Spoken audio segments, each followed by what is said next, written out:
Hey there, traveler. It's been a while. What can I say? Both you and I have been busy. Well, in honor of this meeting again, I have a bit of a gruesome story to tell you. Now, before I get into our reading, remember, this is a full telling of the story, so go check it out if you're interested in having a spoiler-free experience. If you end up enjoying this telling, please leave us a like, subscribe, and share it to someone who might like the topic. Now, without further ado, let me tell you the story of the Penitent One and his quest to dethrone the High Wills.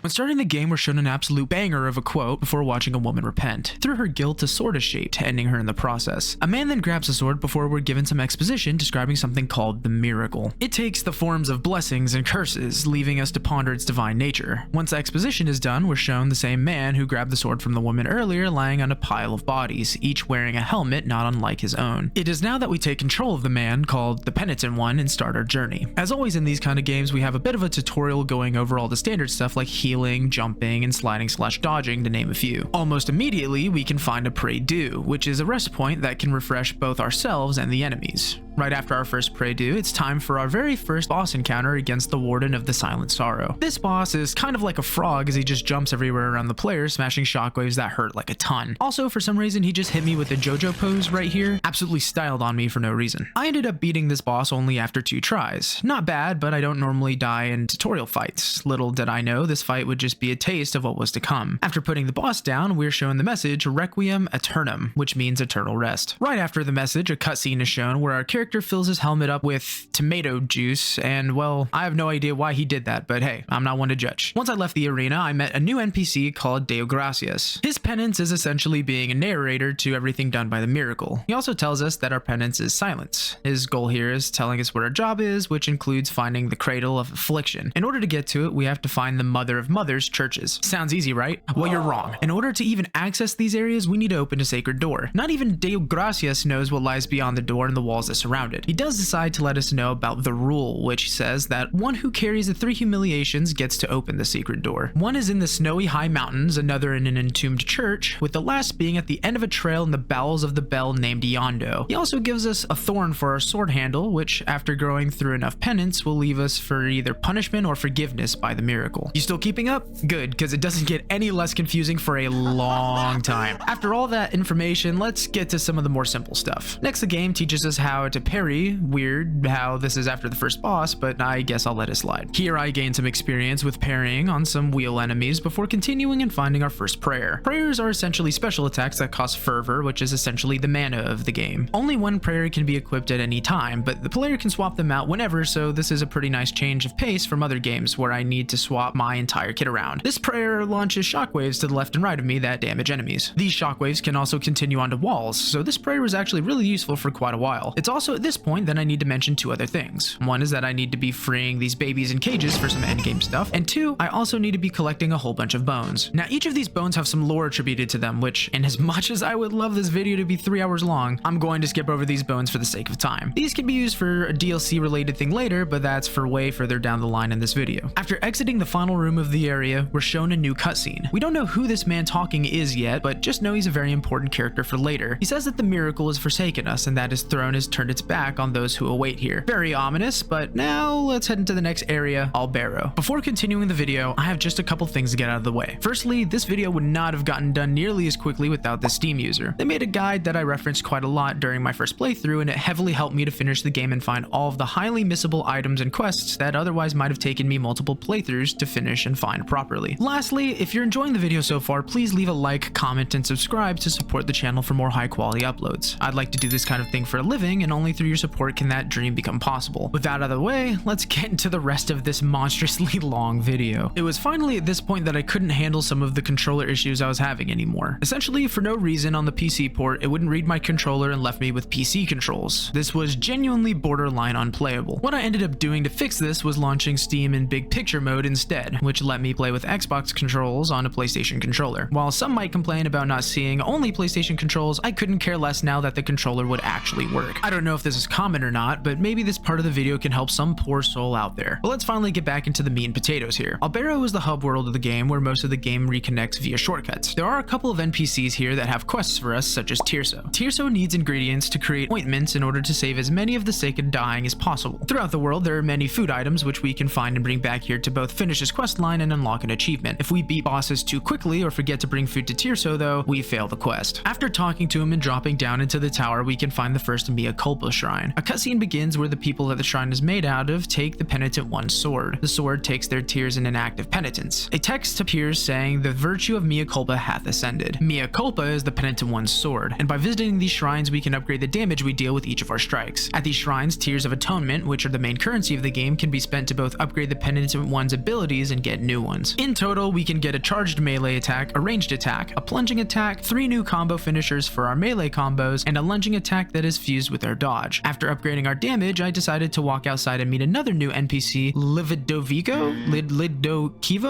I'm sorry, this one's gonna be rough. He's in charge of this church and we need to bring a set of remains to him in order to progress his quest. He could be used for a quest line down the road as well, but we'll cross that bridge when we get there. Also, once the church's doors actually open, the player can donate Tears of Atonement. Okay, so future Bruce here, I didn't know what this could do at this point, so I ended up waiting until the very end of my second playthrough to donate anything. I cannot even begin to express to you how bad me waiting to do this was, but that's for you to find out later. Just as a tip, if you're starting your own playthrough, you should probably donate some tears here and there. It'll help you in the long run. But for now, let's just get into the next area, the Wasteland of the Buried Churches. This area consists of a couple different enemy types. Firstly, there's a woman wielding a stone column, which I actually found out how to use the execution mechanic with. Turns out if you hit or parry an enemy, there's a small chance that you can execute them, which is shown when they flash red. The player can then walk up and promptly execute the enemy for some quick fervor. Now, I think I need to blur most of these out, / you guys probably just won't see a ton of them, but they are really freaking awesome. And I cannot recommend enough, please go watch a compilation of all of them because these are absolutely sick. The other enemy types here are pretty normal, with a group of 3 dudes that can chuck rocks at the player, as well as some shield enemies that practically require parrying to beat. In the bottom of the area, there's a giant enemy that's guarding a rosary bead and a shortcut which I'll proceed to never use because I constantly forget about it. I also just realized that I forgot to mention rosary beads earlier, so you get the rundown now. These act as rings do in any Soul game, meaning equipping these can essentially give the player different effects and status upgrades. These can be upgraded later, but for now I'm just going to equip the 2 that I have. Continuing onwards, I find another bone before dying and having to return and grab another baby. In a new tower, I head upwards where I find a new area where olive trees wither. Here I learn how to wall climb, and I also get to meet a new NPC, Jamino. Jamino is stuck within a metal statue and forced to suffer. He asks us to bring him oils which have scorched those who have reached the summit of these mountains. As his last wish, he wants to feel that scorching pain. He gives us an empty golden thimble which we'll need to fill up and bring back to him later in order to finish his quest. After talking to him, I continue left until I enter a cave and grab the incense garlic for Tirso. Here I decide to backtrack and head towards the bottom of the earlier tower, which leads to a large bridge. After crossing it, a man appears behind where we had just come from, mentioning to an unseen sister that we're heading towards the Forbidden Gate. He says he's ready before walking away. I'm sure he won't be a problem in the future at all.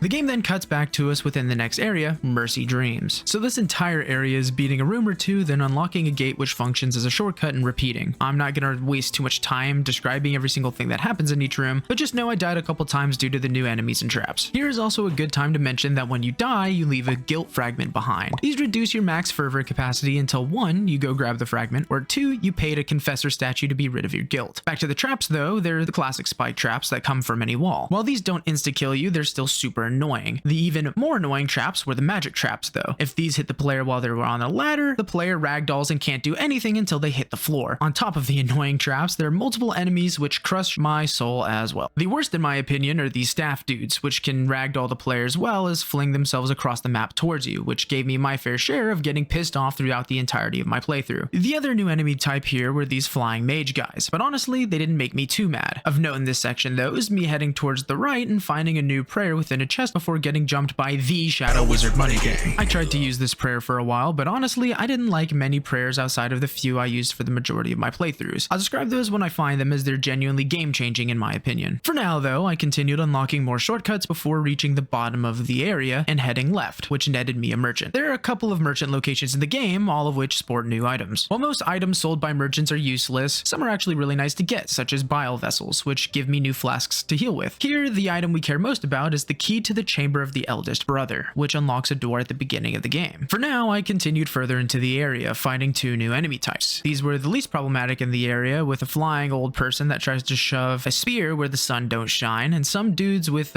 excitable hobbies. In the room before the boss of Mercy Dreams, we can meet Viridiana, who's been tasked with assisting us on our journey. Now, she can help us during boss fights, and while I can accept her help here, I decided to decline in favor of saving her for more difficult boss fights in the future. Viridiana can only help the penitent one 3 times before her quest line is completed, so we'll be making good use of her later. For now, I head to the right of the room and find a hand with a portal. This is the fast travel system of the game. I quickly travel back to Albero, where I can open a locked door, which now allows me to fast travel to and from Albero. In this room is a bouquet of time, which after upgrading myself a bit at the Mea Culpa, I visit Tirso again, giving him the ingredients I found so far. In return, he gives us a linen cloth and some tears of atonement. After grabbing the cloth, I decided to walk to the left, where I found out I could interact with the fountain outside of the tower. After interacting with the fountain, we're teleported to meet the blessed Lord of Salty Shores. He tells us that the people believed he was a saint. Eventually, he alongside his worshippers were turned into statues of salt by the miracle due to their blasphemy. He tells us that he'll bless certain items that we have, and he hopes in doing so that he can escape the punishment that the miracle has bestowed upon him. For now, we give him the linen cloth, which he turns into the Shroud of Dreamt Sins. This item is a relic, which are game-changing items that, when equipped, allow for drastic changes in the map, such as new platform spawning and allowing for entry into new areas. This is a kind of classic Metroidvania style upgrade system to keep the game fresh by giving the player new stuff to backtrack with. Up to 3 can be equipped at once, and even though that sounds like a lot, eventually we'll be swapping these like crazy. For now, we equip the Shroud, which allows us to hear the dead. Here I remembered the locked door at the beginning of the game, so I decided to backtrack and go open it to see what was inside. Through the door lied another relic, the blood perpetuated in sand. This relic creates platforms out of blood, which can allow for access to new areas, rooms, and items. This is honestly probably the most crucial out of all the relics, and I believe I kept it equipped for the rest of the game. From here, I quickly went back to Albero and headed into the Desecrated Cistern. This area is more of a later game place for us to explore, but for now we're just slipping through so that we can access a different area, the Mountains of the Endless Dusk. In this area, we're introduced to 4 new enemy types. One is a flying head that we can take care of pretty easily, with another being an annoying bull-headed enemy that spam rolls around us so that they can impale us with spears. Outside of those 2, we're introduced to an enemy that's covered in a bell, which can be slightly annoying, but all we really have to do is jump over him, so no big deal. The most annoying enemy introduced in this area, though, are these guys with crosses. They just throw them constantly, and I absolutely hate enemies that spam boomerang-esque projectiles. Once going through a couple of rooms, we encounter a mini-boss called Perpetua. Perpetua uses lightning attacks as well as thrust attacks via her spear. She's also constantly in the sky, which is kind of annoying but still easily combated. I beat her first try, which, by the way, for any of those who want to give this game a go yourself, apparently if you don't beat her first try, you don't get Perpetua's protection, which is necessary for completion, so do with that what you will. Once we beat her, it was time to head down into the next area, Yondo. Yondo is covered in annoying sound traps, which are activated by a specific enemy that you can find around the map and kill to stop the traps from activating. In general, this area has a lot of switches to pull, which open either shortcuts or access to completely new rooms. After grabbing a pray-do in the middle of Yondo, it was time to explore the various rooms around the area. Yondo is pretty large, as most of the gameplay is very puzzle-esque, with, oh, here's a switch, or oh, here's some platforming, so I'll try to keep this to the important bits. In the bottom right of Yondo, I found a bouquet of rosemary for Tirso, and after climbing up higher, I destroyed the statue of people holding onto a chain. Traveling even further to the right rewarded me with the Heart of the Holy Purge Sword Heart past a parkour section. Sword Hearts are another system that the game has, which allows for more gameplay to be changed via equipping them. They can only be equipped at pray-dos, and most of them give both buffs and debuffs, such as more tears dropping from enemies, but also now you can't heal. I ended up pretty much never using these until later, where I found a lot that had less debuffs, but I'll describe those later when I find them. For now, I find an empty bile vessel to the left, and shortly after I destroyed another statue of people holding a chain. Now that the chains are free, we can destroy a statue in the middle of Yondo, but that's more akin to jumping the gun on the dancer from Dark Souls 3, so we just continue on towards the top of the area, which leads back to the Mountains of Endless Dusk. Traveling to the left nets us the dried clover, which is another ingredient for Tirso. Upon traveling to the right, we gather another empty bile vessel as well as meet a new NPC named Redento. Redento is a pilgrim, and he thanks us for opening the way for his travels. He gives us the 4th toe made of limestone for our troubles, which I happily equip as it reduces the dodging cooldown. At this point, I went into the Brotherhood of Silent Sorrows, which is kind of a hub for upgrading things, and found Redento by a door at the top. This is a parkour section, which was actually pretty easy, mind you, and after getting through it, we open up the path for Redento. He thanks us before wondering how arduous his journey will be. We then walk to the left and find a Confessor statue, which will be very important later. For now, I find a ghost lady, which doesn't have anything to do with this yet, before grabbing a strength upgrade at a new Mea Culpa shrine and fast traveling back to Albero. In Albero, I give all the new ingredients I can to Tirso and receive some more tears as a reward. After wrapping up all I physically can, it's time to finally head back to Mercy Dreams and beat its boss, the 10 Piedad. This boss has a pretty good mixture of projectiles it can throw at the player alongside up-close attacks such as standard slams and punches. The most annoying thing about the fight are the thorns that it can spawn from beneath the floor, as well as some of his attacks making him solid like a wall, preventing the player from sliding past him. I had one pretty sad death here where I died when he was pretty low, but outside of that, this wasn't too bad.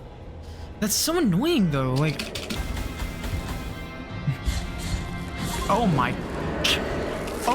gosh. After putting the boss down, we kneel in front of a body before being transported into a different area. Here we meet one of the holy guardian visages. This floating head tells us that since we humbled ourselves in front of their body, we are granted this meeting. It tells us that the gold in its visage will melt and erase the attrition of our soul. After the encounter, we're given the holy wound of attrition. After moving to the left, we are finally in the desecrated cistern from earlier. The first thing we see in this area is the narrator. He tells us that we carried out the first humiliation of our penance. We still have 2 more to go, so we grab the pray-do and get ready to proceed into this godforsaken area. The cistern sucks for a whole bunch of different reasons, but primarily due to the constant damage sources around the area, such as toxic smoke and poisonous sewage that falls from pipes. Because even the game acknowledges this area sucks, we find our first health upgrade to the left. In this room, we meet the Lady of the Six Sorrows. Each time we meet her, she gives us one of the swords that are piercing her body, each of which purges a stain on our soul, which is a fancy way of saying that now we have more health. Unfortunately, after finding our new upgrade, it's time to actually go through the area. In terms of enemies, there are a couple conjured enemies here, which are spawned by this dude with the bell. Until Bell Guy is defeated, he will continually spawn more enemies, one of which explodes while the other one is made of poison and crawls on the ground. One of these Bell Guys actually ended up guarding a new empty bile vessel, which we'll use in a room further to the left of the area. In this room, there's a fountain of blood, which can both fill up our current bile flasks or fill up all new ones, creating more heals in the process. Of course, I upgrade my flasks here, and now instead of 2 heals, I have 5. After traveling towards the top of the cistern, where I first visited the Mountains of Endless Dusk, I find a door that I hadn't entered before.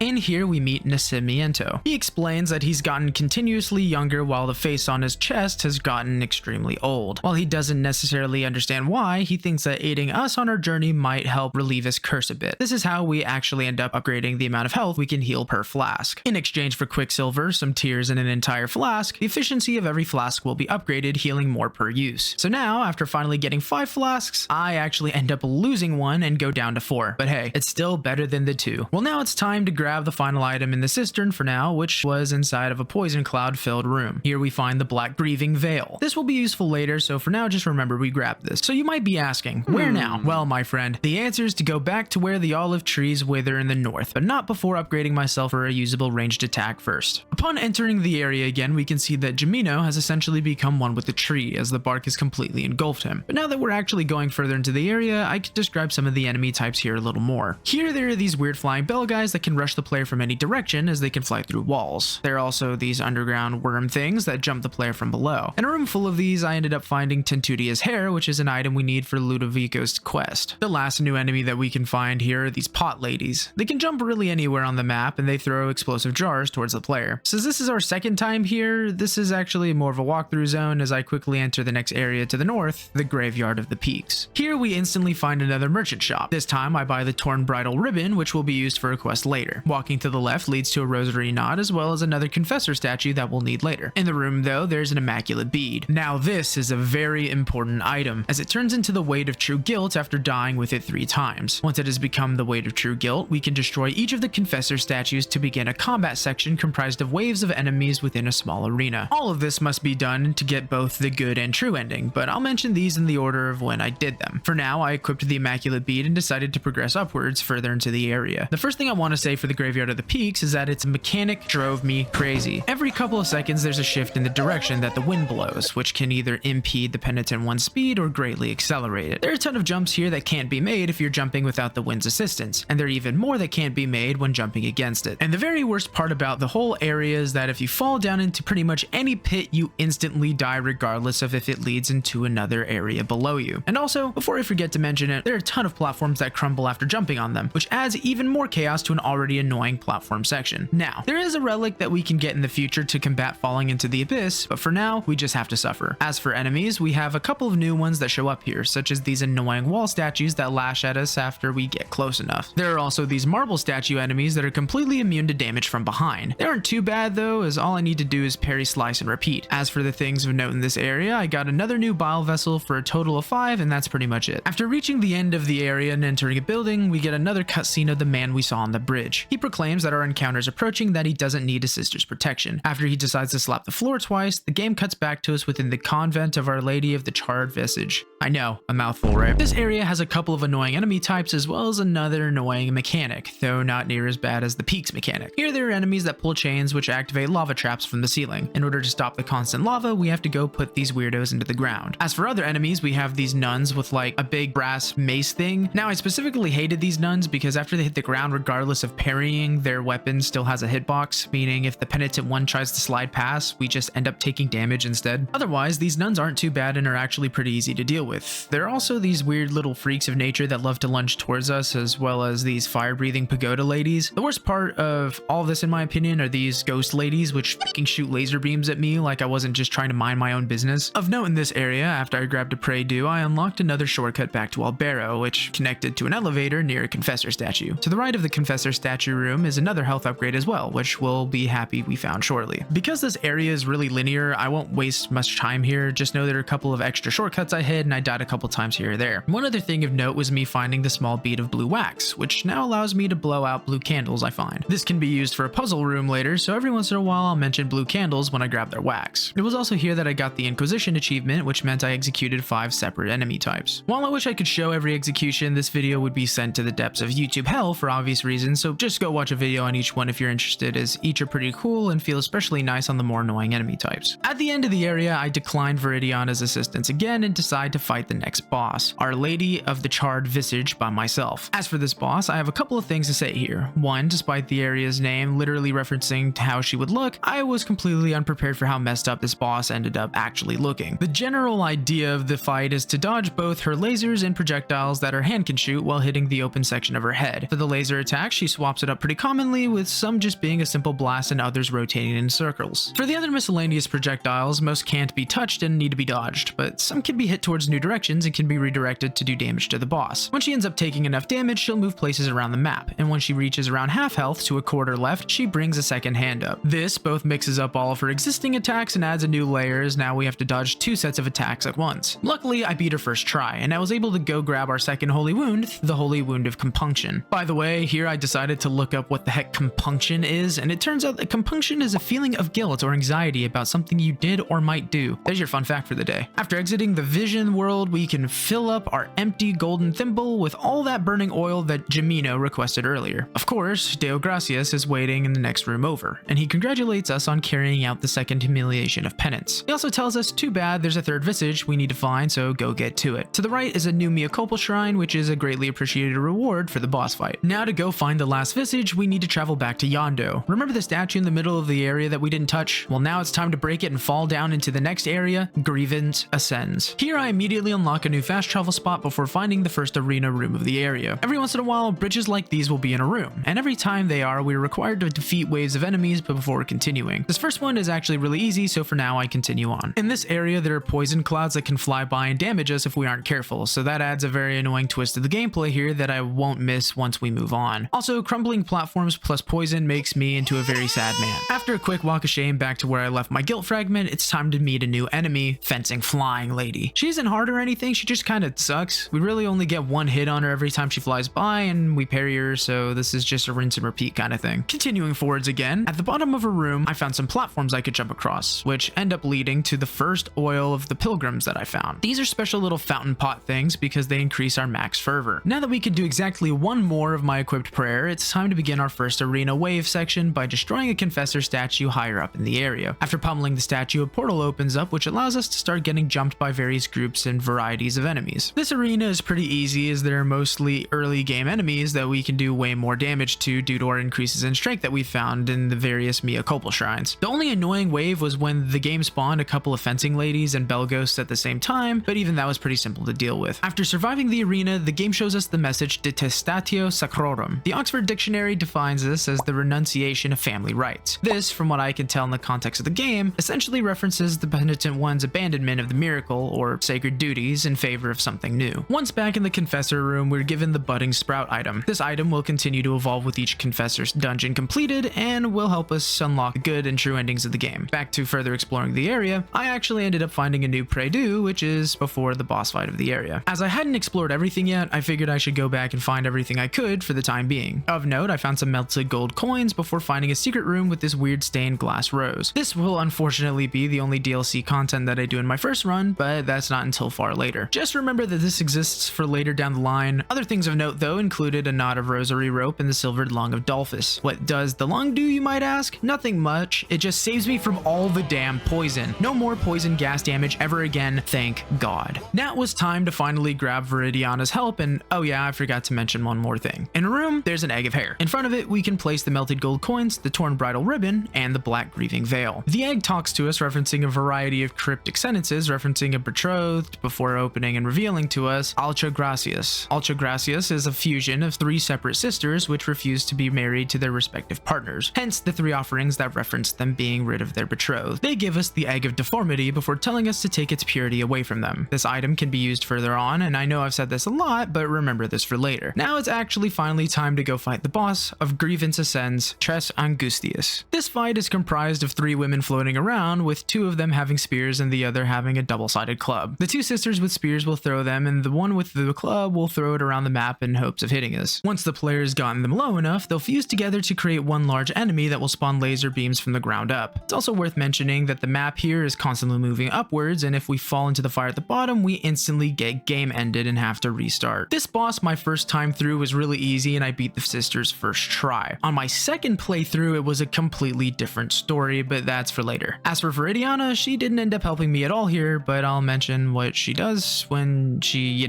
actually contributes to a fight later on. Now it's time to meet the final visage, the Visage of Contrition, which gives us the Holy Wound of Contrition. We're then shown a cutscene of the giant doors which we've been aiming for the whole game finally opening, which means we're finally getting to the final stretch. In the next room, we meet the narrator again, which informs us that the doors we saw earlier are across the Bridge of Calvary. He tells us that the affliction might be giving us a second breath, but that amongst prayers it might come creeping to us one day. Not really sure what that means, Deo Gracias, but let's just keep moving forward. In the next two rooms, we unlock a shortcut and also gain some more max health. Yummy. The unlocked path brings us back to the cistern, where we travel back to our barrow, grab some upgrades, and head back into the mountains of Endless Dusk to plant the Egg of Deformity onto the tree where we fought Perpetua. After leaving and re-entering the area, we can obtain the hatched Egg of Deformity. We can give this item to the Blessed Lord of Salty Shores, where he changes it into the three gnarled tongues. This is a super huge relic we need for exploration, as it expands wooden platforms which we can use for parkour. In the wasteland, I continue to the northeast and find Redento in front of a bunch of spikes. He needs us to help him across, so we go beat up all the enemies and throw some logs down for our pilgrim buddy. As thanks, he gives us the little toe made of limestone. Not to,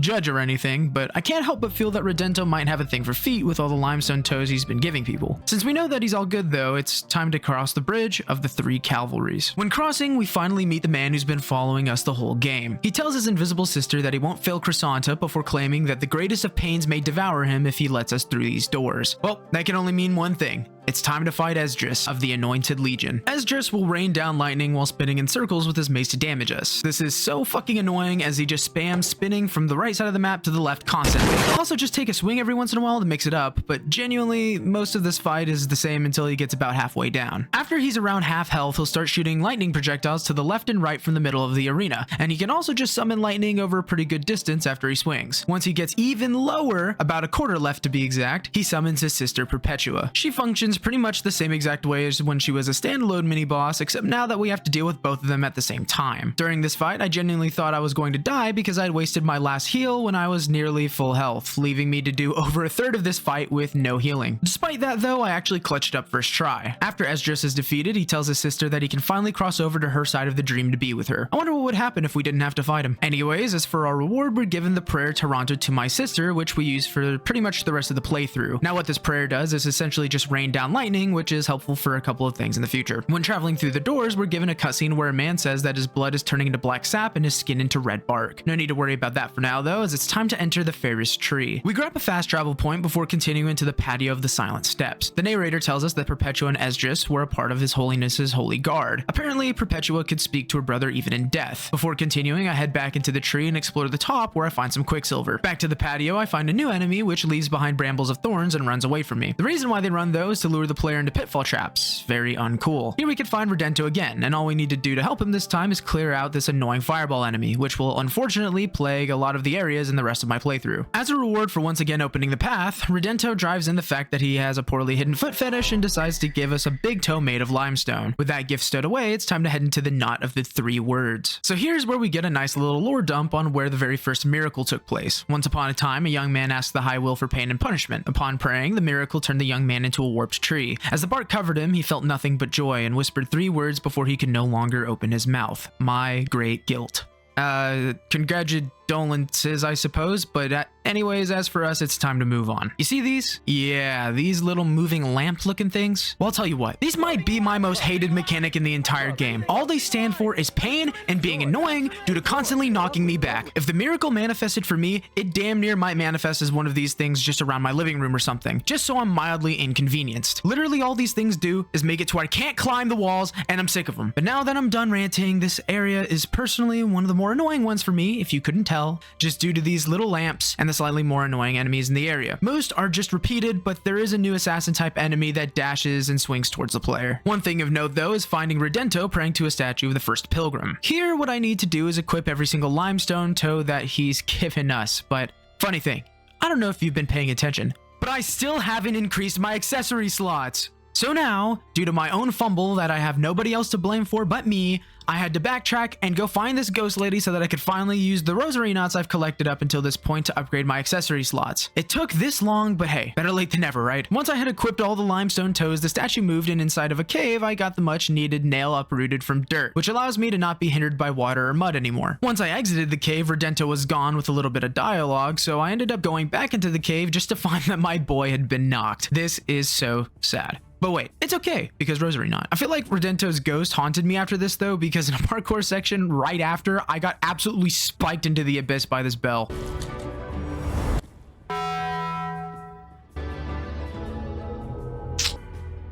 Overall, all I did was open a ton of paths in this area and pick up some optional items before heading into the library of negated words. So once again, the common theme of this game has struck, and there's a new stage hazard that has appeared as these ghosts. They're just really unchill guys that decide to annoy me because the game wants to see me suffer, but all in all, they're not actually that bad compared to the previous ones. In this area, there are a couple of enemies that are, you guessed it, annoying. Here we have book-throwing librarians and these weird things that spawn heads to chase us down, but the librarians, honestly, they just wouldn't be that bad if they didn't make me ragdoll every time they hit me. Now in this area we can find the NPC Diosdado, which doesn't have too much to do outside of a tiny quest to kill an enemy, but he'll be very important later for DLC related activities. In one of the next rooms I found another Confessor statue where I decided to take care of another arena. To be honest, this one was really easy and there's not much to write home about. I also though found another health upgrade, which was very welcome. After finally taking care of Diosdado's quest and grabbing a medium ball of blue wax, it's time to head into the sleeping canvases. There's some pretty cool come to life painting enemies in this area and some very large statue men, but also some cool sooty garlic which we can bring back to Tirso. One other large thing of note was finding the bull painting, which I can't show the inside of, but if you're interested, go look it up. It's a freaky little sequence. Because I had freed enough babies, I was given the linen of golden thread. This allows us to drop into areas and not die half the time. We now take a little detour to give Tirso the food we found thus far and head back to fight the boss of the area alongside Veridiana, Expacito, Scion of Abjuration. Now I'm gonna level with you.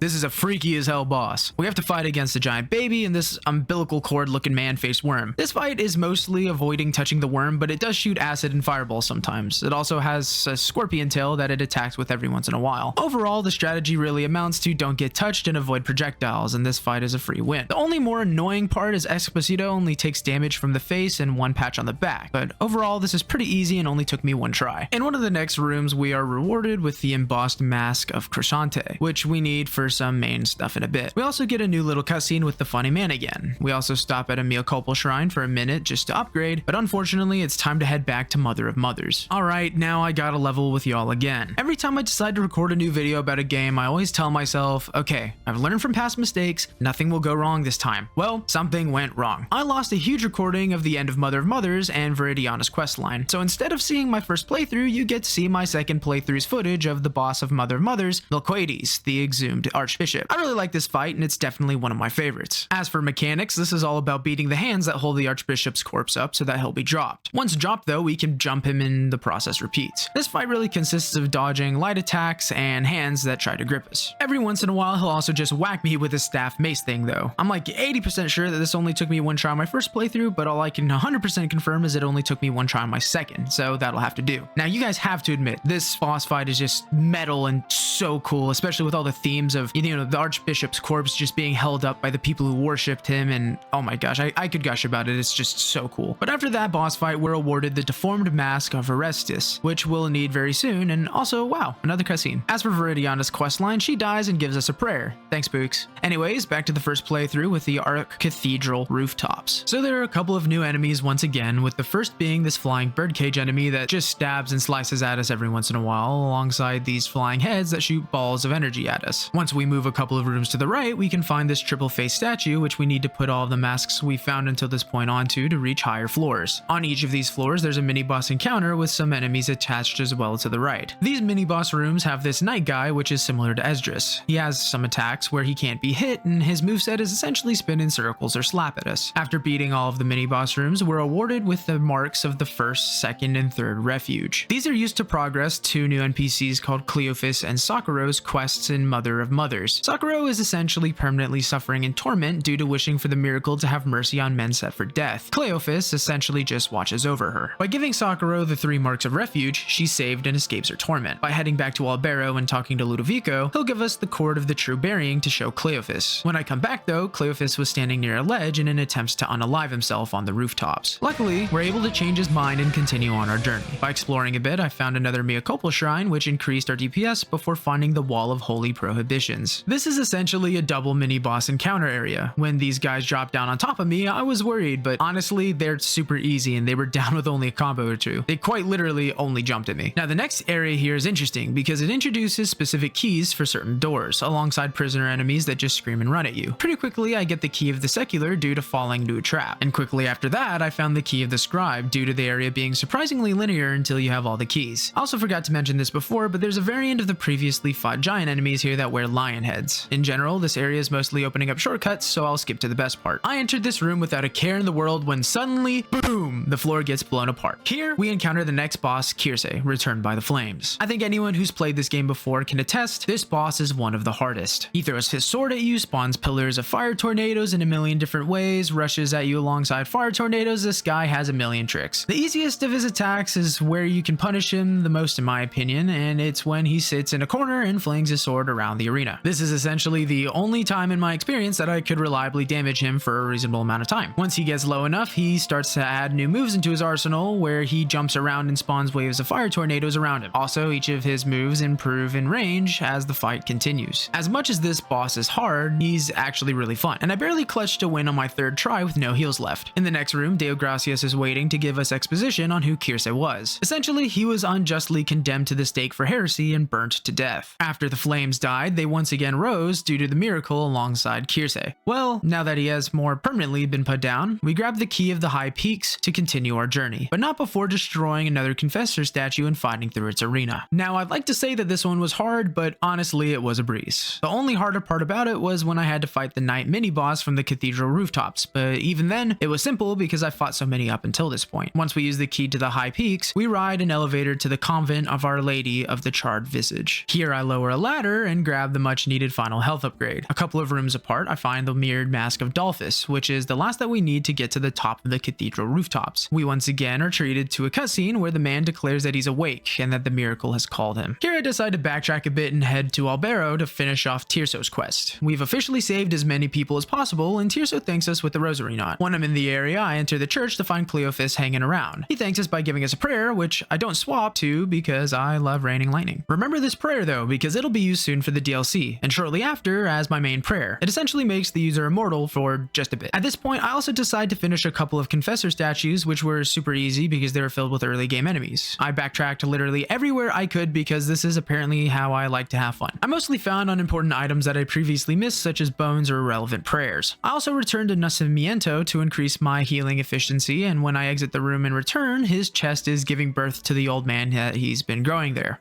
Creepy. Now, I never ended up finishing this quest on accident due to me never finding one last Quicksilver, but to give you all some closure, once you get that final Quicksilver upgrade, the man exits Nacimiento's chest and he's left with a gaping hole where the man used to be. Now, I'm really unsure what this quest is supposed to mean, but from what I gather, the old man is Nacimiento, and the cycle will repeat, with the old man getting younger and the same happening to him. But all that's just my speculation, so let me know what y'all think in the comments. Now, to give you guys something a little more lighthearted, I found an arcade machine where you can play cool old arcade Blasphemous. I spent a little too much time here and ended up beating it. But right after that, I did another Confessor statue, and guess all these will be a little too easy due to me essentially being fully upgraded at this point. After exploring a bit, I actually found Tentutia's Carnal Remains, which I completely missed earlier for Ludovico's quest. Up a little higher, I revisit Gemino and give him the burning oil. He says some pretty sad dialogue before permanently going silent. Upon re-entering the area, I get the frozen olive, which is pretty much useless to me, but hey, an item's an item. Speaking of items though, I return to the Blessed Salty Man to get my final relic, the incorrupt hand of the Fraternal Master. All this does is warn me if there are invisible walls and stuff nearby. It was also now that I decided to do an earlier found puzzle where I needed to go kill 3 specific enemy types without dying or fast traveling to open a new room. This was a massive pain, and I won't waste your time too much, but I need the world to know that I had everything completed and was about to open up the area when I died last minute due to the game fucking me over.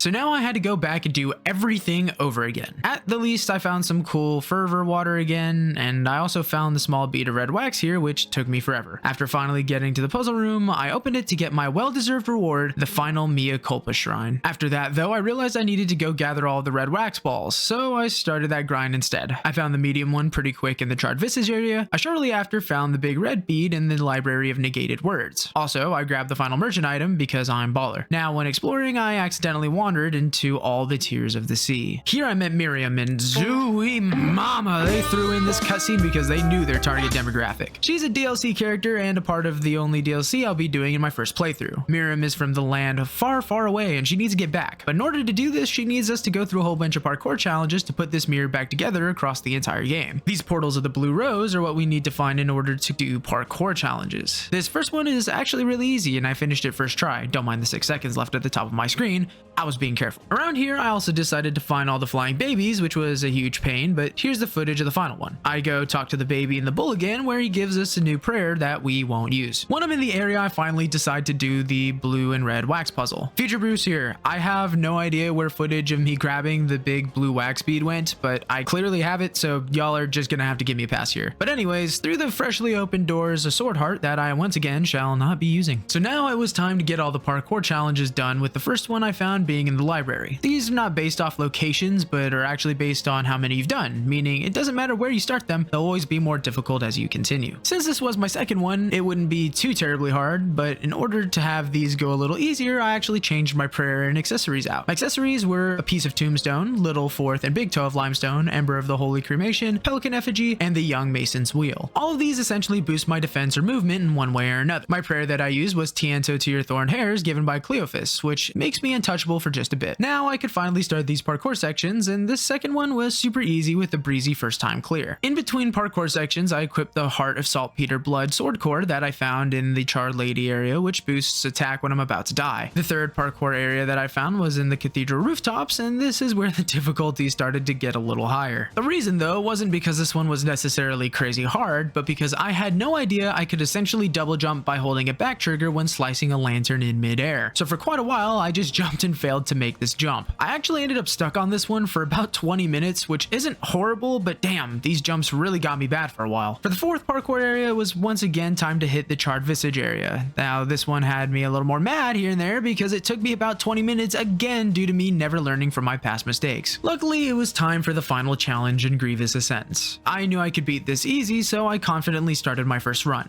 I'm better than that.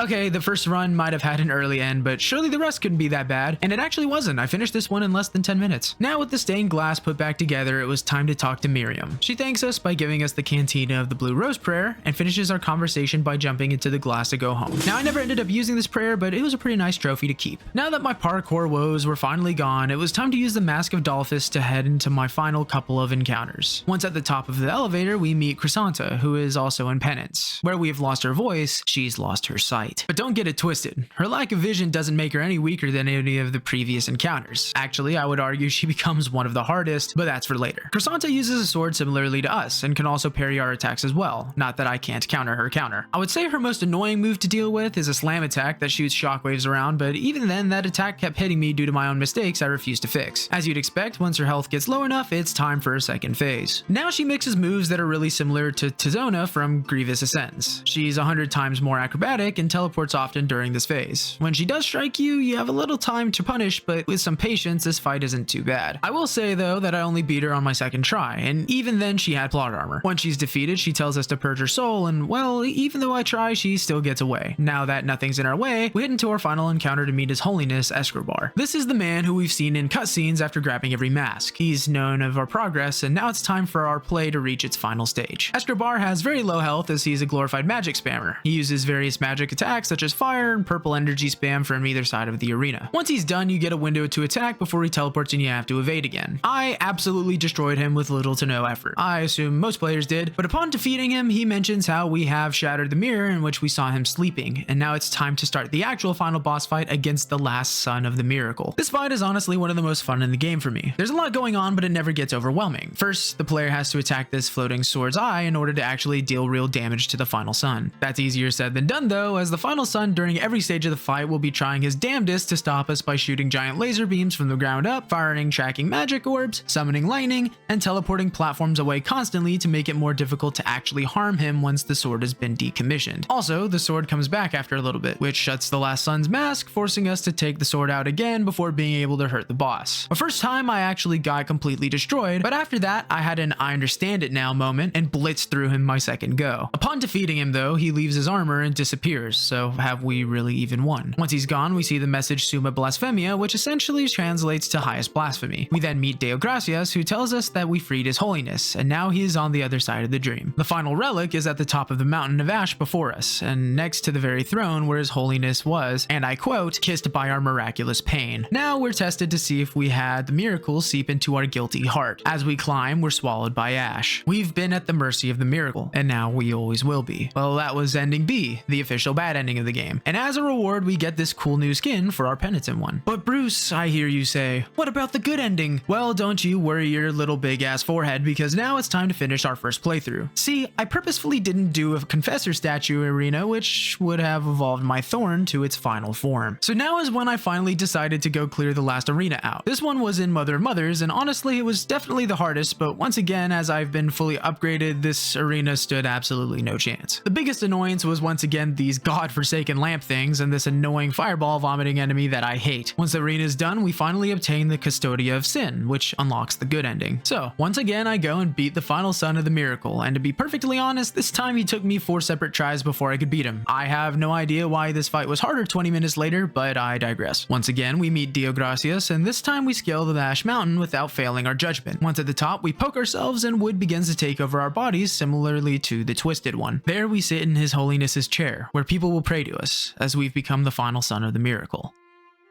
So there's your good ending, ending A. And as a reward, we get another new costume for the penitent one. Aren't you so ecstatic to see a happy end to our story? Well, I have even better news. There's a true ending!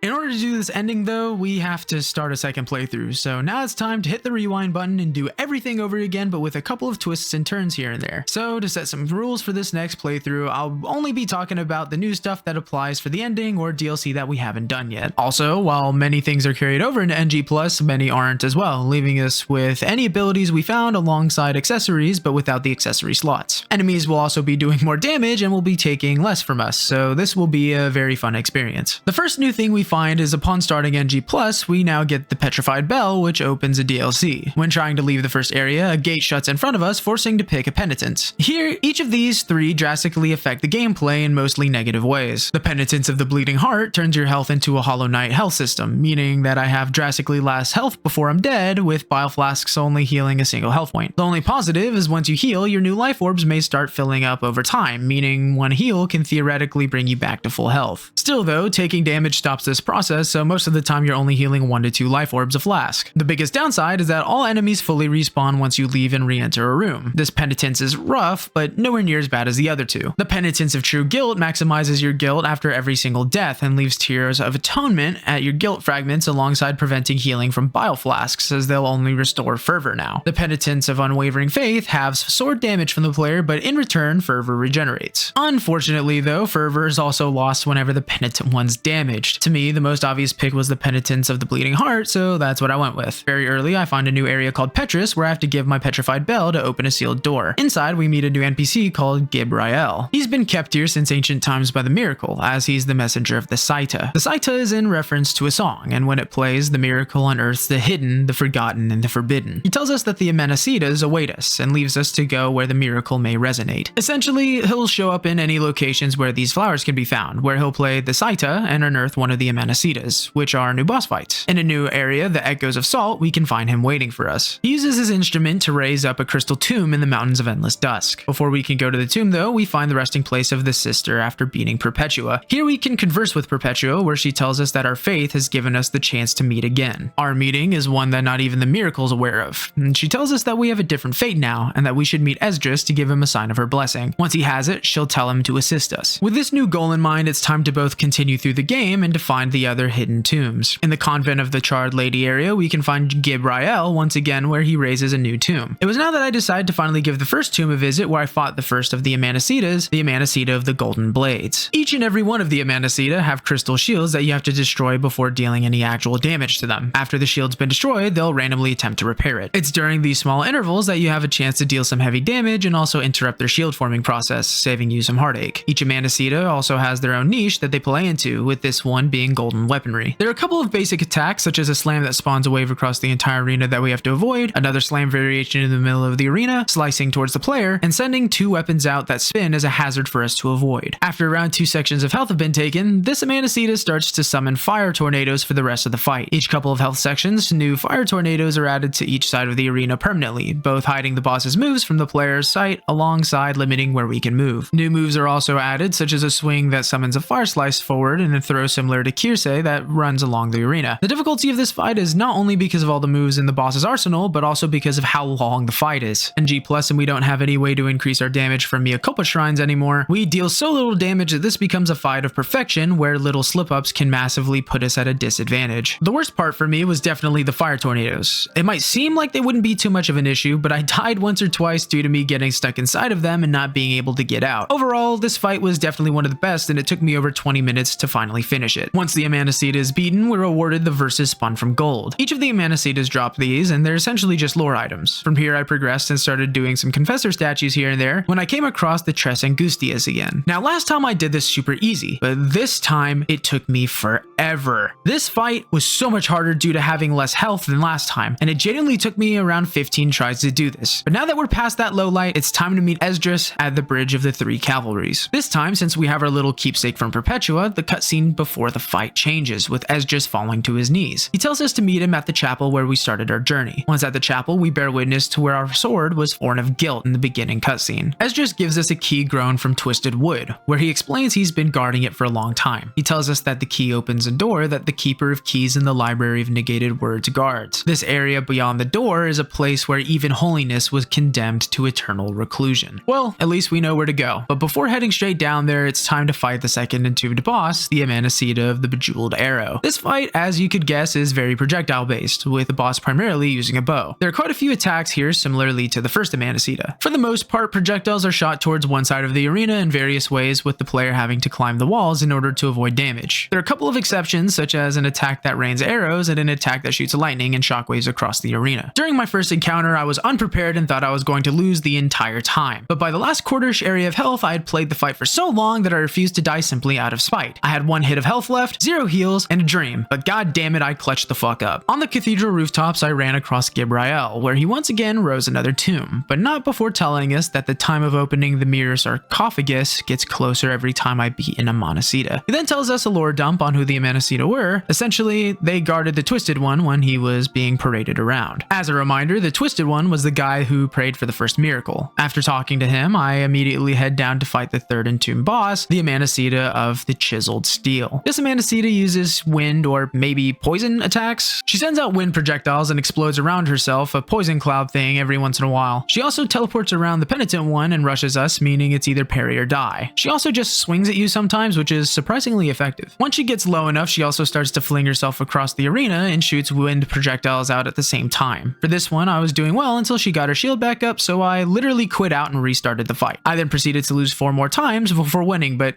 hey, that's not too horrible, right? Now I finally headed into the Library of Negated Words, where I finished Diosdado's quest and showed him my newly found key. He took it and opened up a door that was just hiding here the whole time. Inside, we enter the Knot of the Three Words, where we find the 4th Holy Visage. He was banished long ago when the High Wills betrayed him and ripped his eyes out so that he could never be witness to the truth. He tells us to find his eyes, one in the land of bone, ash, and song, with the other in a dried up sea. Alright, so we have somewhere to start at least. For now, I kept moving through the story until I found Gibrael in Kirce's prison. He tells us that the very first of the Amanecidas was so passionate about her duties that the miracle opened her pores and poured out her passion as a liquid gold in a fit of jealousy. This gold became each of the Amanecidas that were entombed by the miracle, condemned to wait until the miracle saw it fit. Well, now it's time to put the 4th entombed boss to rest, the Amanecida of the Molten Thorn. This one uses purple shards as a primary weapon alongside just flinging herself at me. These shards explode into purple beams of energy, and essentially I can either destroy them or just dodge them, so they aren't that bad. She does have one move where she rains shards down and you just have to hide underneath the platforms on either side of the arena to survive. And on top of that, she generally starts diving the player afterwards, which ends in an arena shockwave, so that's great. After about halfway, she gets a move from one of the previous Amanecidas where she just dashes into us half a dozen times after teleporting. It took me a couple of tries to beat this one with a devastating loss right as I was about to beat her the first time. Honestly, I really enjoyed this one as I enjoyed the others. Now there should only be one last Amanecida left alongside finding the golden eyes, so now it's time to march onwards. Okay, so on this run I decided to pause Redento's quest but to finish Cleophas's quest, which resulted in them meeting during a, let's just say, unfortunate circumstances. This is also the run where I decided to finish Ludovico's quest by giving him all of Tentutia's remains, which netted me a new prayer. Since I had a lot of money, I actually decided to give it all away to the church, which changed my life. Remember how I said to do this way earlier? Well, this is when I found out by donating, you actually get upgrades to your prey dues, unlocking fast travel and the ability to spawn with full fervor whenever you rest. This was genuinely so upsetting because I'd essentially wasted hours upon hours backtracking between areas when I could have literally unlocked fast traveling super easy.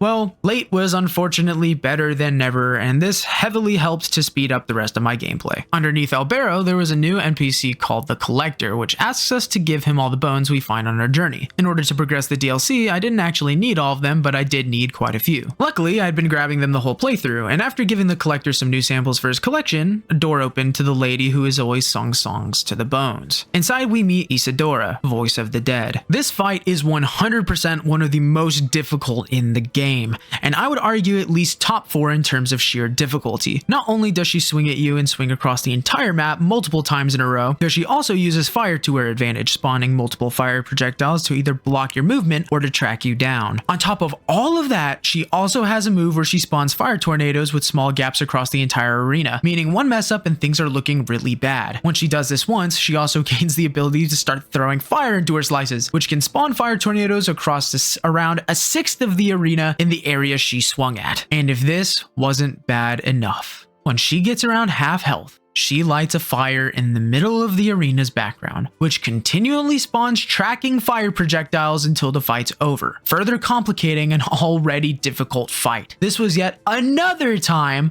where I had her right about to die when I got killed last second. That was actually my second last try though, and on my next run, I finally put her down, which resulted in me getting the severed right eye of the traitor, as well as a new costume for the penitent one. One down and one to go. Once I exited the room, I talked to the Collector again, again where he told me about the singer's story. Her song was created from the various souls that inhabited this area. Their stories and their despair flowed through her, creating her song as a result. Kinda sad, but at this point Blasphemous has destroyed my sad receptors, so it's time to move on. Now I went to the top of the Ferris tree to the Hall of Dawning, where we could see the weapons of each Amanecida that we've beaten. Here a door opens which leads to the final fight of this DLC, Lotus, the first of the Amanecidas. The miracle has finally awoken her, and given her purpose to end our journey. This fight is really hard to gauge the difficulty on, but only due to the fact that it's essentially just every Amanecida fight until this point combined into one. Every quarter of health she uses the weaponry of a past Amanecida. There are a couple of moves that are enhanced, like more arrows being spawned during the archer phase, but overall everything's the same. The only kind of big exception is just the fact that she flies upwards during her archer phase, and then you have to climb to damage her for a bit. As a final boss for DLC, I do wish there was more here, but I understand the vision, as each of the Amanecidas were literally created of her passion, so it makes sense that they share the same abilities. Overall, this was a very easy fight for me, as I'd pretty much perfected each of the other fights due to my Hollow Knight health, so I beat her first try. Nice skill check though. As a reward, we get a sword heart which increases movement speed after a dodge, but decreases defense by half. I never ended up using it, but it's another cool memento for the shelf. Now that all the Amanecidas were taken care of, it was time to finish out the true ending, so I headed into the next DLC area, Mourning and Havoc. Here there are actually some interesting enemy types. Firstly, there are these almost genie-like enemies that spawn and then run at us, and then there are also these lion mask guys who throw anchors at us, and lastly there are these ship bow matons that throw projectiles at us, and damn are they tanky. There's actually a new stage hazard in this area where balls of electricity spawn and the areas between them alongside the balls themselves can harm us. Mostly this section was running past enemies to unlock shortcuts, but after I entered a new room to the left, this happened. Yeah, I noped the fuck out of there with that much health left, but afterwards I came back to fight the next of the DLC, Serpes. This fight is not only very interesting, but very long. In fact, it might be the longest fight in the game due to the low damage I deal alongside the few opportunities I have to deal damage and the boss's immense health pool. You have to damage the tongue and that's it. Serpes uses a multitude of attacks such as lightning bolts, lightning projectiles, straight up charging across the arena and spawning spikes from its own skin to impale us. Once enough damage has been done, Serpes swaps from the left side to the right, changing the moves it does as a result. This side uses bites, spawns lightning mines that connect to each other more frequently, and spawns spikes that stay in the arena for a longer period of time that you have to slide under to get past. I do actually have some compliments for this boss's design though, such as being able to see the golden eye we need when it's on the left, and its tongue being a conductor for the electricity. Once we beat the boss, it swallows us whole until the most metal way possible, we break out and take the eye for ourselves. Now we have both the broken left and right eye of the traitor, and we're also rewarded another costume for the penitent one. Now I need to head back to the Knot of the Three Words to give the fourth visage its eyes back. The visage tells us that they're invisible chains that are from where the high wills dwell. In order to break the chains, we have to use a sword heart he's been guarding since he's been in prison. We're then awarded the apodictic heart of Mea Culpa. Now we can sever the miracle's influence on other people's hearts. The last thing we're told is to go free Chrysanta from the chains cast upon her by wounding her very soul. So after finishing the last of the confessor statues, I went to the top of the rooftops to meet Chrysanta once again. This is where her fight becomes, in my opinion, the hardest in the game. Firstly, we have to defeat her entire boss fight with no changes from before. Not too bad so far. After beating her, she tells us that the High Wills demand she escapes our sword as it's tainted by our heresy. Instead of escaping this time, her will to fight to the death is steadfast, and she stands to confront us once again. Now her fight is essentially on steroids, with every attack she previously used having new effects such as lightning or shockwaves. She also can't be damaged most of the time, meaning this is a long defensive game to the finish line. She does have one new move where she throws slices across the arena multiple times before giving us a small window to punish her. Outside of this though, she's constantly teleporting or in the air, which I'm sure you can see the issues with. This fight took me over half an hour to finally beat. When she is defeated, she asks us to purge her soul, and that's when we destroy the chains that have been wrapped around her for who knows how long. She leads to the church where we had to meet Esdras, so that's where we go. She tells us that only our guilt and penance and Holy Communion can stop the miracle cycle. We must defeat the High Wills, or the Holy Trinity, in order to stop the miracle. The only problem is that they're on the other side of the dream. She gives us the Holy Wound of Abnegation, which will allow us to access the other side of the dream once we reach the throne again. If you haven't figured it out already, in order to get this true ending, we also have to do everything in order to get the good ending. I've pretty much kept up with it already through the entire playthrough, so once again we're able to defeat Escobar and we ascend to the throne. Instead of becoming a tree this time, we're lifted to the other side of the dream. Here we meet Escobar's true form that escaped his armor. He's been tasked by the miracle with guarding this sad excuse of a heaven. Now now it's time for the final boss fight of the game. Unlike previous boss fights, there's no health bar for the boss, nor is there a name. Another big change is that we can't lose. Essentially, this whole fight is one big cutscene that we have to play through in order to win. If we die in the process, the fight simply starts over from the beginning. I found this out immediately as I fell off the edge. Escobar uses a ton of different magics here, most of which are upgraded versions of the magics used during the first stage of his fight. Eventually, he'll try to be cheap and use a giant laser to take us down, but Chrysanta appears to protect us. Once we deal enough damage, the fight stops, and he says his task is done, and that he will now sink into the land here made of clouds. Not on our watch though, so we hit him with a finisher. Afterwards, we're once again awarded with a Summa Blasphemia, and we meet up with Chrysanta to finish our goal. Finally, we meet face to face with the High Wills. There's no miracle that they have not created. Here we get a little lore dump explaining this side of the dream and how ancient it is. They tell us that the last of their wills is our eternal condemnation. There will be no penance great enough to cleanse us of this condemnation, which will follow us not only through life, but also in death. We're then treated to this badass cutscene. Afterwards, we finally meet the Twisted One himself, where he touches us before finally being able to rest. Our sword then disintegrates before we're placed into a coffin, where the credits roll for the true ending C. Okay, so I've been studying the scriptures of Blasphemous in order to put something tangible together, and I think I've finally got most of it down. I'm sorry in advance, I'm sure a lot of this is subjective and certain events might be slightly out of order, but hey, I'm giving it my best shot here. The story of Blasphemous starts before the game does, with the Twisted One praying for suffering, which the Miracle/High Wills gladly give. He becomes a major figure of worship, after which a major religion's formed. This religion creates the Mother of Mothers Church, where eventually Escobar becomes Pope. Sometime around here, the Fourth Visage is determined to be a traitor after showing Chrysanta the truth of the miracle, which is a false heaven and suffering, and I'm sure you get it by now. The High Wills trap the Fourth Visage, and Chrysanta is bound by the miracle's chains in order to prevent the truth from escaping. During Escobar's reign, he sends Chrysanta to destroy the Brotherhood of Silent Sorrow, which the Penitent One is a part of. When she meets the Penitent One, he's already gained the mea culpa from the Kneeling Stone, which is the woman we see in the beginning cutscene that essentially died and created the sword in the process of praying. Chrysanta actually kills the Penitent One here and proceeds back to the church. Escobar eventually becomes unhappy with the miracle, or maybe even his own congregation, which starts the Age of the Turned Throne, where essentially he just ignores the religion he was Pope of. Eventually, the Miracle/High Wills gets annoyed and turns Escobar into a giant tree which burns and creates the giant pile of ash we need to climb to get to the throne. People from all over try to get to the throne only to get absorbed into the ash like we do in the bad ending. From these ashes come the Punished, which are all the monsters we fight through the game. Even Escobar rises again, but for this life he's essentially locked away with a ton of monsters via the wall we need the holy wounds to open. Eventually, the High Wills/Miracle want pain and suffering gone. I theorize that this is due to suffering not really even being suffering anymore, as all those that live in Custodia view suffering as religious and good. The High Wills want to find someone to take away guilt and sin, not so people can finally be happy and know peace, but so that they can take that happiness away and cause true suffering once again. So, the High Wills look for someone to become their champion, and they eventually settle on the Penitent One, who's given eternal life via resurrection. Here's when the game starts. Deo Gracias gives the Penitent One the Thorn, which will grow after each Confessor statue's arena has been defeated. By destroying these statues, the Penitent One takes up the guilt and sin of those that inhabit Custodia. Thus, the Penitent One goes along with their mission until they meet the real Perpetua from across the dream. Here, they are told that they have a different fate, and this is when the Penitent One decides to show Esdras Perpetua's keepsake. In doing so, he gets the key necessary to learn the truth via the Fourth Visage in the Library of Negated Words. Once his eyes have been returned, the Visage gives the Penitent One mea culpa's true heart, which allows it to combat even the High Wills themselves. He then goes to combat Chrysanta, after which he sets her free from the High Wills' chains. She then gives him the Fourth Holy Wound of Abnegation, which will allow him to ascend to the other side of the dream once they reach the throne. The Penitent One then combats Escobar, besting him in the process and entering the dream. Here, the miracle is determined as to be an enemy, and thus elects Escobar to guard the dream. He fails to do so, however, and that's when the Penitent One alongside Chrysanta defeats the High Wills. By the way, Chrysanta could harm the High Wills due to her wrappings, which were blessed by the miracle itself. After the High Wills have been dethroned, the Penitent One meets the Twisted One, where he grasps his face before being put to rest. The Penitent One looks down to see that even his sword has left him after fulfilling its purpose. Just like his very sword, his purpose has been fulfilled, and now that the miracle is no more, he loses his very life as the High Wills were the only thing keeping him alive. He's put to rest by Deo Gracias and Chrysanta before we see the miracle's birthing of a new humanoid. As of right now, I have no idea what to make of this. I haven't played the sequel, so for now, all of us will just have to wait in anticipation.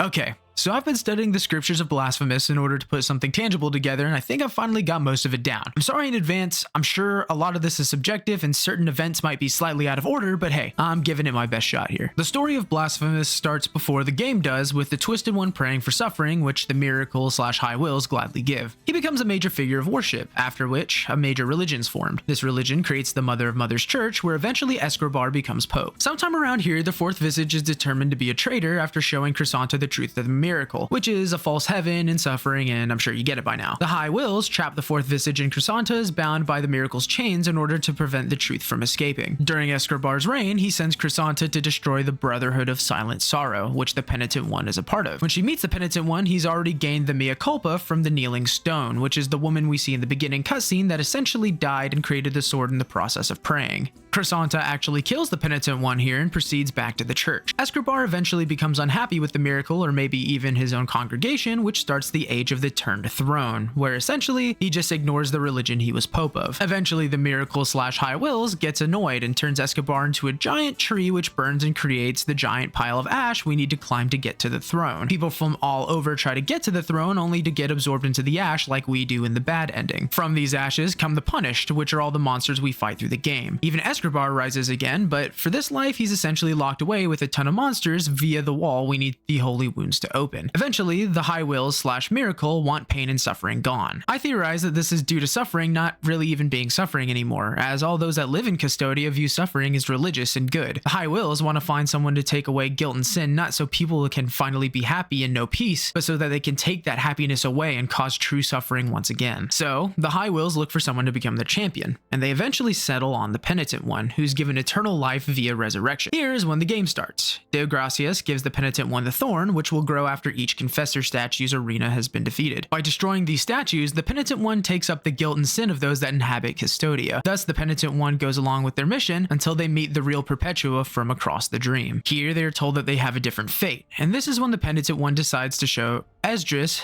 Perpetua's keepsake. In doing so, he gets the key necessary to learn the truth via the fourth visage in the Library of Negated Words. Once his eyes have been returned, the visage gives the Penitent One mea culpa's true heart, which allows it to combat even the High Wills themselves. He then goes to combat Chrysanta, after which he sets her free from the High Wills' chains. She then gives him the fourth holy wound of abnegation, which will allow him to ascend to the other side of the dream once they reach the throne. The Penitent One then combats Escobar, besting him in the process and entering the dream. Here, the miracle is determined as to be an enemy, and thus elects Escobar to guard the dream. He fails to do so, however, and that's when the Penitent One alongside Chrysanta defeats the High Wills. By the way, Chrysanta could harm the High Wills due to her wrappings, which were blessed by the miracle itself. After the High Wills have been dethroned, the Penitent One meets the Twisted One, where he grasps his face before being put to rest. The Penitent One looks down to see that even his sword has left him after fulfilling its purpose. Just like his very sword, his purpose has been fulfilled, and now that the miracle is no more, he loses his very life, as the High Wills were the only thing keeping him alive. He's put to rest by Deo Gracias and Chrysanta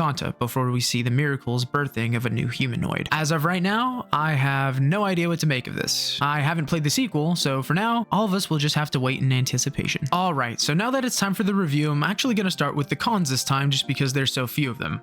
Firstly was the controller issue. Now, I know PC ports are generally horrible on Steam, but even then this one hurt really bad until I fixed it. I couldn't figure out what any controls were, and it was such a huge issue. For those of you who run into my problem, launching Steam in big picture mode fixes most things. Now for my next point, this game has Mario damage. Normally I hate Mario damage, especially if there's a dodging mechanic because it generally makes dodges obsolete when dodging towards an enemy, but here they tried to fix this with an accessory, which never worked for me. I don't know if I have some weird glitch or something, but the fact that the item to turn Mario damage off doesn't even work makes me so irrationally angry that it irritates me to a point I don't even want to play the game for a bit, especially when I die last second to some boss just because I tried to, dodge into them. But anyways, moving on to platforming, it was definitely rough to get used to. At several points, I swear I made jumps with swings that I should have landed just for my sword to slice right through the platforms and to leave me plummeting. There were also two useful techs that I don't think the game ever explained to me, but that I had to figure out as I played. The first was lantern jumping, which was necessary for DLC, and I also had to learn sliding down ladders. Come on now, I hear you say. I can't believe you took 20 hours of gameplay to figure this out. I know! Me neither. Now it's finally time for the pros, and boy, do I have a lot to say. One, this game is pretty much entirely voiced. If a character is saying something, that sentence is voiced. This is something that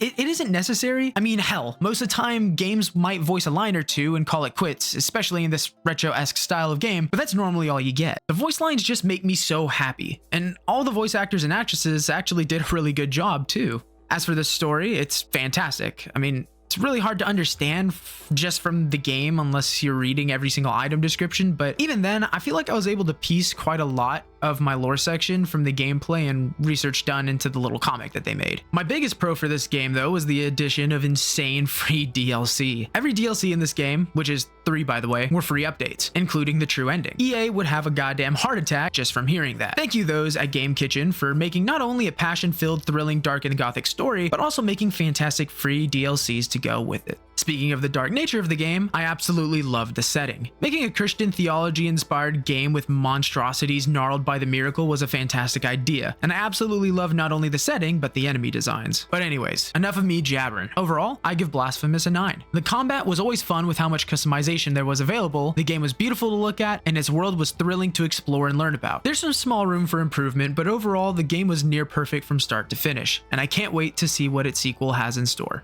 And that's the story of Blasphemous, although it seems a sequel has already been published and is waiting in store for us. So if you'd like me to read that story, make sure to let me know. As a reminder, if you enjoyed the video, please leave a like, a comment about any featured games you'd like to see covered on the channel, and subscribe. Only 1% of the people who view our videos are subscribed. If you made it this far into the video, you might as well stick around for the next one. And hey, if you end up changing your mind, you can always unsubscribe. But anyways, thank you for watching, and have a nice journey.